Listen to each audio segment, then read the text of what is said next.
in politics, you used to have this entire controversy around conflict of interest. And finally, most political parties in India came out with this one party, one post sort of system. But it seems as if Indian cricket has not learned that lesson yet. No, I don't think they will even learn it now. Even though a lot of people will say Shashank Manohar, he's clean. He's a guy who works on principles. He's a guy who understands the meaning of transparency. Let's put it that way.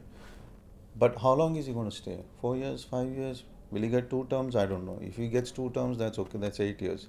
But beyond that, what's going to happen? They'll again revert back to the same. Conflict of interest in Indian sport, take cricket out of it for the time being, is like a disease. You are president of athletics, you're president of the Olympics, you're president of some other federation, you're president of your state association. This is all happens and nobody knows about it because nobody understands what's happening in other sport.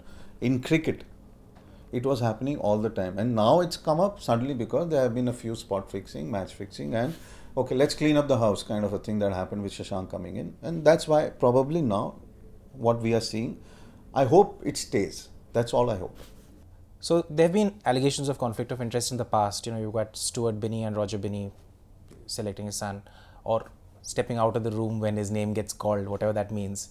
You've also had Anil Kumble, right, in Karnataka, Ravi Shastri, and in the past, of course, a lot of allegations about Dhoni himself. What is conflict of interest with regard to Indian cricket? When does it actually become applicable? Is it monetary interest or is it some other sort of interest? I think anything in sport, anything in cricket is monetary interest, first of all. But the simple formula, the simple rule is if you got one chair, stick to that one chair.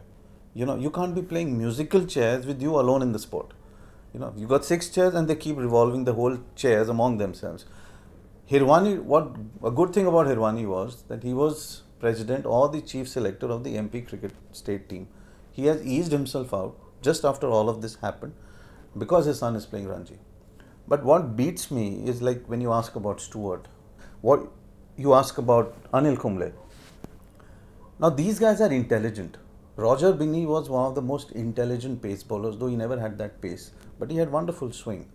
But that swing, he's probably carried it over to his selection days now, My point was that if you're part of the selection committee and your son is part of the Indian team, how can you not see it?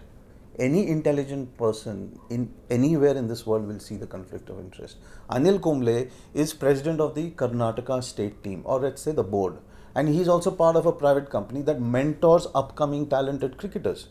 Now, isn't there a conflict of interest? Do I have to tell Mr. Anil Kumble, you were supposedly the most intelligent spin bowler India has ever had because you didn't have too much spin, but yet you took those kind of wickets, which means that you were intelligent as a bowler. Why can't you see this conflict of interest? Did Shashank Manohar have to come in, become president to clean up the sport that you saw it, and then you deny it also and say, no, I can't see the conflict of interest because there is no commercial value.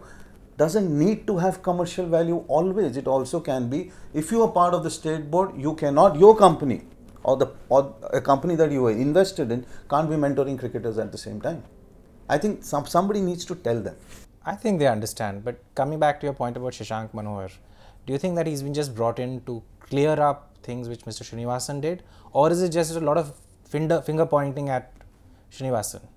The interesting bit is all these guys, they pointed fingers at Srinivasan while being in the board. Whether it was Ravi Shastri, who may have said, or probably didn't say it openly, whether it was Kumble, all of them have been under the same president, the same secretaries, and now they're saying that there was no conflict of interest. And what happens is Srinivasan gets sacked rightfully and thrown out of the board. But these guys are all there.